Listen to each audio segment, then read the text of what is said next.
ପ୍ରାର୍ଥନା ମାର୍ଚ୍ଚ 30, 1914।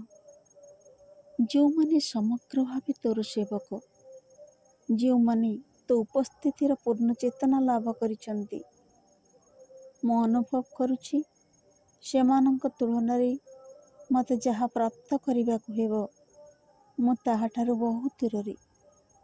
ଯେଉଁ ବସ୍ତୁ ସମ୍ବନ୍ଧରେ ମୋତେ ଧାରଣା କରିବାକୁ ହେବ ତାହା ତୁଳନାରେ ବର୍ତ୍ତମାନ ଯେଉଁ ବସ୍ତୁ ମୋ ଧାରଣାର ଊର୍ଦ୍ଧ୍ୱତମ, ଶୁଦ୍ଧତମ, ମହତ୍ତମ, ତାହା ଅନ୍ଧକାରାବୃତ ଓ ଅଜ୍ଞାନାଚ୍ଛନ୍ନ।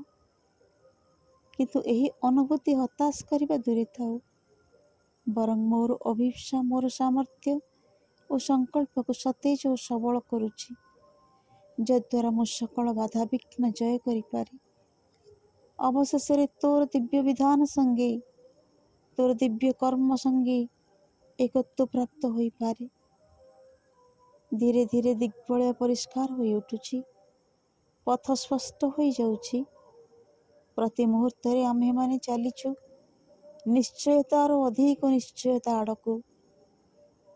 ଶତ ଶତ ଜୀବ ଯଦି ଗାଢ଼ତମ ଅଜ୍ଞାନ ମଧ୍ୟରେ ଡୁବି ରହିଥାନ୍ତି, ସେଥିରେ କିଛି ଜାୟସ ନାହିଁ।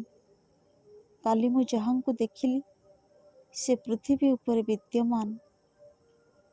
ତାଙ୍କର ଉପସ୍ଥିତି ହିଁ ଯଥେଷ୍ଟ ପ୍ରମାଣ ଯେ ଏପରି ଏକ ଦିନ ଆସିବ ଯେତେବେଳେ ଅନ୍ଧକାର ଆଲୋକରେ ରୂପାନ୍ତରିତ ହେବ, ତୋର ରାଜତ୍ୱ ଯଥାର୍ଥରେ ପୃଥିବୀ ଉପରେ ପ୍ରତିଷ୍ଠିତ ହେବ। ହେ ଭଗବାନ, ଏହି ଅତ୍ୟାଶ୍ଚର୍ଯ୍ୟର ଦିବ୍ୟ ସ୍ରଷ୍ଟା, ଯେବେ ମୁଁ ଏଇ ଚିନ୍ତା କରେ, ଆନନ୍ଦ ଓ କୃତଜ୍ଞତାରେ ମୋର ହୃଦୟ ପରିପ୍ଲୁତ ହୋଇଯାଏ, ମୋର ଆଶା ଅସୀମ ହୋଇ ଉଠେ।